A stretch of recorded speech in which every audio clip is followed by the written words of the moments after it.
ನಮಸ್ಕಾರ, ನಾನು ನಿಮ್ಮ RMC ಮಧು ಮಾತಾಡ್ತಾ ಇರೋದು.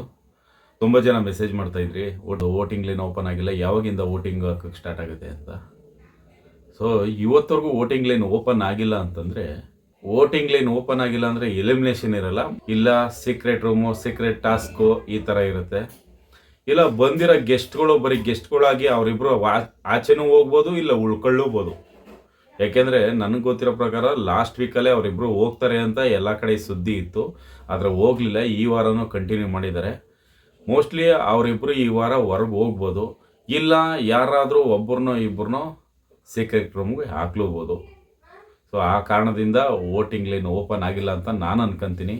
ಯಾಕೆಂದರೆ ಇವತ್ತು ಆಲ್ರೆಡಿ ಶುಕ್ರವಾರ, ಆ ಕಾರಣದಿಂದ ಇನ್ನೂ ವೋಟಿಂಗ್ ಲೈನ್ ಓಪನ್ ಆಗಲಿಲ್ಲ. ಸುಮಾರು 3-4 ದಿವಸದಿಂದ ನಾನು ಚೆಕ್ ಮಾಡ್ತಾನೇ ಇದ್ದೀನಿ, ಪ್ರತಿದಿನ ವೋಟಿಂಗ್ ಲೈನ್ ಓಪನ್ ಆಗಿದೆಯೇನೋ, ವೋಟ್ ಮಾಡೋಣ ಅಂತ. ಹಾಗೆ ಎಲ್ಲರೂ ತುಂಬ ಜನ ಮೆಸೇಜ್ ಮಾಡ್ತಾಯಿದ್ದೀರಾ, ವೋಟ್ ಮಾಡಬೇಕು ನೋಡಿ, ವೋಟಿಂಗ್ ಲೈನ್ ಓಪನ್ ಆದರೆ ಒಂದು ವಿಡಿಯೋ ಮಾಡಿ ಅಂತ. ಸೊ ಇದುವರೆಗೂ ವೋಟಿಂಗ್ ಲೈನ್ ಓಪನ್ ಆಗಲಿಲ್ಲ. ಆ ಕಾರಣದಿಂದ ವೋಟಿಂಗ್ ಲೈನ್ ಓಪನ್ ಆಗಿಲ್ಲ ಅಂದರೆ ತಲೆ ಕೆಡಿಸ್ಕೊಂಬಿಡಿ. ಇಲ್ಲ ಒಂದು ಟೆಕ್ನಿಕಲ್ ಇಶ್ಯೂ ಇರುತ್ತೆ, ಇಲ್ಲ ಯಾರೂ ಎಲಿಮಿನೇಟ್ ಆಗಲ್ಲ, ಸೀಕ್ರೆಟ್ ಟಾಸ್ಕು ಏನಾದರೂ ಸೀಕ್ರೆಟ್ ರೂಮ್ಗೂ ಹಾಕೋದಿರುತ್ತೆ, ಅದರಿಂದ ಅಷ್ಟೇ.